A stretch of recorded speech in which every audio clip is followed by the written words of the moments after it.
அஸ்ஸலாமு அலைக்கும் வரஹ்மத்துல்லாஹி வபரகாத்துஹு. வணக்கம்.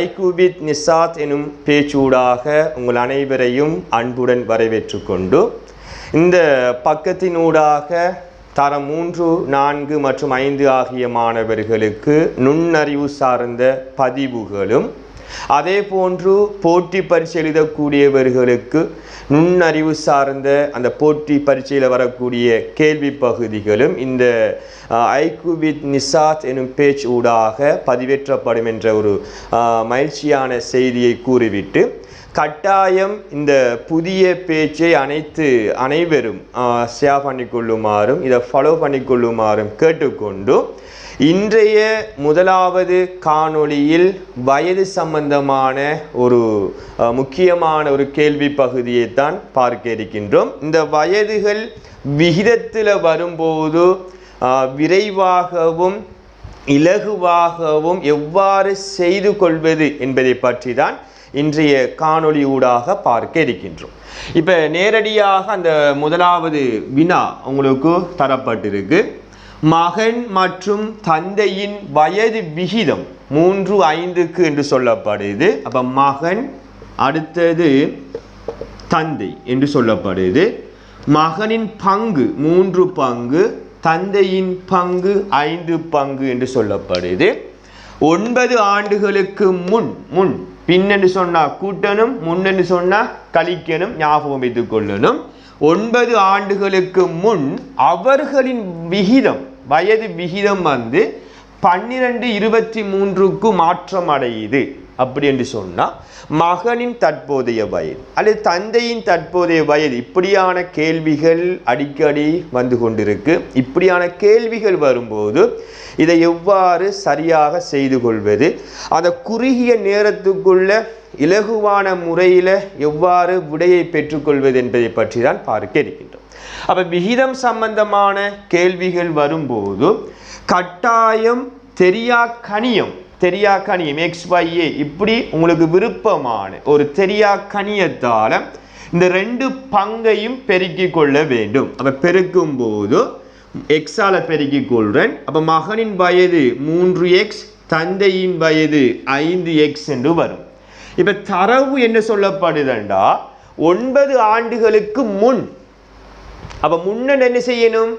கழிக்கணும், பின்னண்டா கூட்டணும், அந்த விடயம் தெரியணும். அப்போ 3x 5x இவ்வாறு நான் போட்டுக்கொண்டு தெளிவாக அவதானித்துக் கொள்ளுங்க.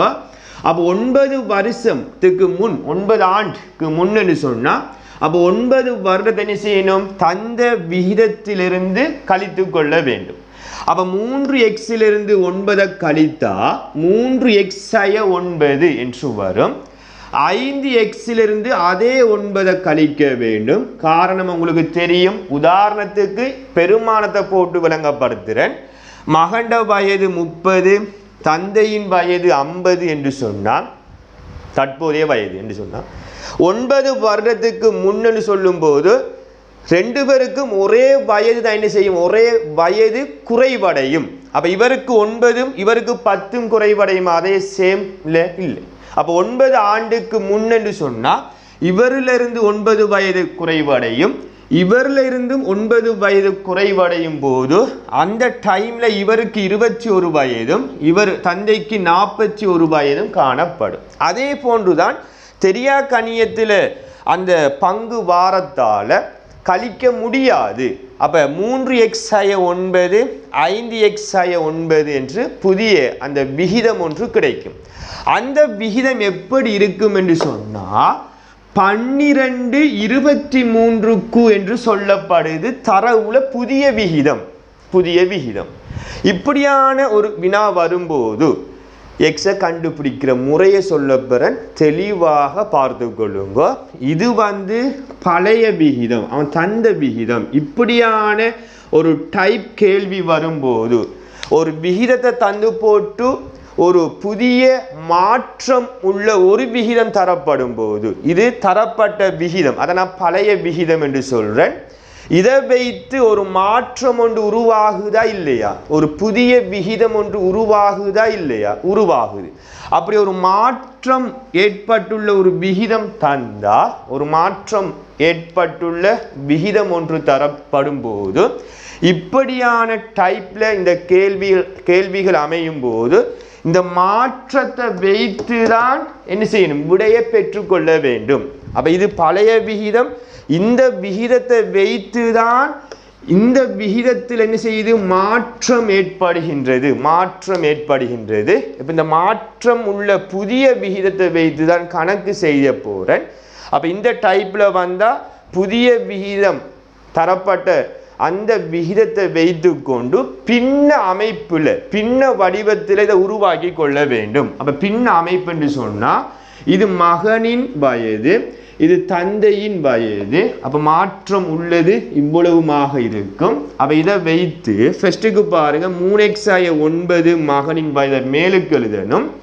அதன் பிறகு 5x/9 தந்தையின் வயதை நீங்க கீழுக்கு எழுதும் போது இதனால ஏற்பட்ட அந்த மாற்றம் உள்ள புதிய விகிதம் 1223 என்று சொல்லப்படுதா இல்லையா?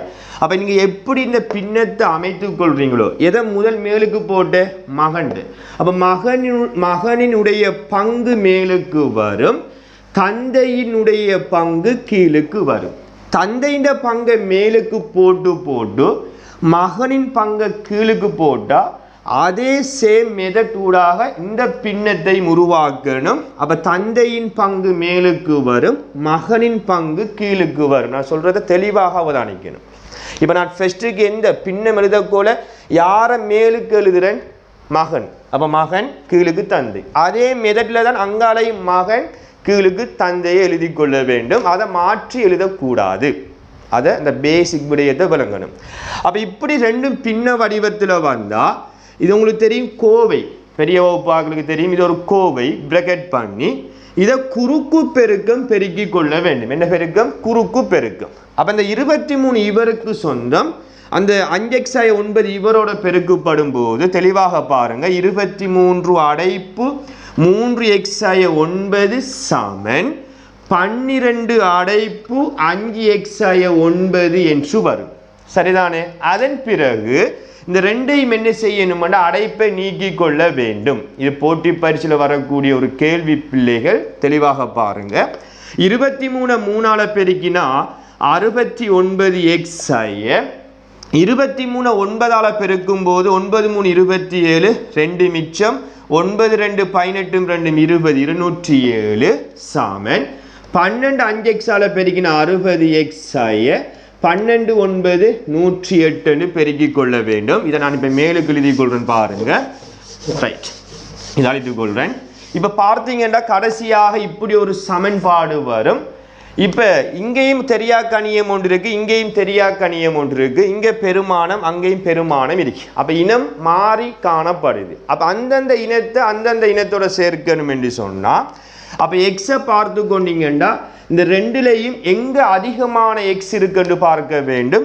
69x 60x 69x. அப்ப 69x அப்படியே இருக்கு. குறைவாக இருக்கிற எக்ஸை கூடிய எக்ஸ் பக்கம் கொண்டு வரக்கோல இங்க கூட்டுப்படுறது இங்கால வரும்போது கழிப்படும் சமன். இந்த மறை 108 அப்படியே இருக்கு. 207 கழிப்படுது, அங்கால போனா சக 207ஆக மாறும். அந்த குறியீடு சமனுக்கு அங்கால போகும்போது மாறும் என்கிற விடயம் தெரிந்து கொள்ள வேண்டும். அதன் பிறகு 69x இருந்து 60x கழித்தா 9x என்று வரும். மறை 108 பிளஸ் 207, மறை 108 108 ரூபாய் காசு கொடுக்கணும். பிளஸ் 207 207 ரூபாய் காசு உங்கள்கிட்ட இருக்கு. அப்ப கொடுத்தீங்கன்னா மிச்சம் தருவான். அப்ப 207 இருந்து 108 கழித்து பாருங்க. 17 இருந்து 8 போனா 9. அப்ப இங்க 9 இருக்கும். 9 இருந்து 0 போனா 9. இவரம் கடன் கொடுத்திருப்பார். 1 இருந்து 1 போனா 0. அப்ப 99 என்று வரும். இப்ப நமக்கு தேவை என்ன? ஒரு எக்ஸின் பெருமானம். அப்ப 9x பெருக்கப்பட்டா அங்கால போனா பிரிப்படும். அப்ப எக்ஸாமன் 11 என்று வரும். அப்ப எக்ஸின் பெருமானம் 11. அப்போ இது தரம் 4-5 மாணவர்களுக்குரிய ஒரு கேள்வி அல்ல, இது போட்டி பரீட்சையில் வரக்கூடிய ஒரு கேள்வி. அப்போ எக்ஸுங்கிறது நாம் பார்த்து கொண்டீங்கன்னா முந்தி எடுத்தோம் பாருங்க 3x ஃபஸ்ட்டுக்கு என்ன 3x யார 3x வந்து மகனினுடைய பங்கு, 5xங்கிறது தந்தையினுடைய வயது என்று கண்டுபிடிச்சு வைக்கிறோம். அப்போ ஒரு எக்ஸின் பெருமானம் 11 என்று சொன்னால் கேட்ட கேள்வி மகனின் வயதை கேட்டால் அப்போ மகனின் வயது எத்தனை 3x அப்போ 3 தார எக்ஸுக்கு 11 அப்போ 33 வயது என்று வரும். இதே சந்தர்ப்பத்தில் தந்தையின் வயதை கேட்டால் தந்தையின் வயது 5x அப்போ 1x 11 என்றால் 5x எத்தனை 55 வயது தந்தையின் வயதை கேட்டால். அப்போ கேள்வி என்ன மகனின் தற்போதைய வயதை கேட்டால் மகனினுடைய வயது வந்து 33 என்று வரும். 9 வருடங்களுக்கு முன் மகனின் வயது அப்படி ஒரு சின்ன ஒரு டைப் வசனம் ஒன்று உருவாக்கி அந்த கேள்வி கேட்டிருந்தால் அப்போ எக்ஸ்ரே விடைய கண்டு போடும் மகனினுடைய வயதை கண்டு போட்டு இதுல இருந்து என்ன செய்யணும் 9 வருஷத்தை என்ன செய்யணும் கழிக்கணும். 9 வருஷத்துக்கு முன் மகனின் வயதை கேட்டால் 33 9 என்ன செய்யணும் கழித்து வாரபடியே போட்டுக்கொள்ள வேண்டும். இவ்வாறு தான் வயது சம்பந்தமான கேள்வி விகிதத்தில் வரும்போது இந்த பழைய விகிதத்தை வச்சு ஒரு மாற்றமான ஒரு விகிதம் ஒன்று தரப்படும். அந்த மாற்றமான விகிதத்தை வைத்து என்ன செய்யணும் ஒரு பின்ன வடிவத்தில் உருவாக்கி இதை தீர்த்து அந்த விடையை பெற்றுக்கொள்ள வேண்டும். இதுதான் இந்த கேள்வி செய்வதற்கான முறையாக இருக்கும் பிள்ளைகள். அப்போ இதை விளங்கி கொள்ளுங்க. இப்படி பல போட்டி பரிசில் வரக்கூடிய மிக முக்கியமான நுண்ணறிவு கேள்விகள் இந்த பேச்சூடாக பதிவேற்றப்படும். அடுத்த ஒரு புதிய நுண்ணறிவு கேள்வியினூடாக உங்கள் அனைவரையும் சந்திக்கும் வரை விடைபெற்று செல்கின்றேன். நன்றி, வணக்கம்.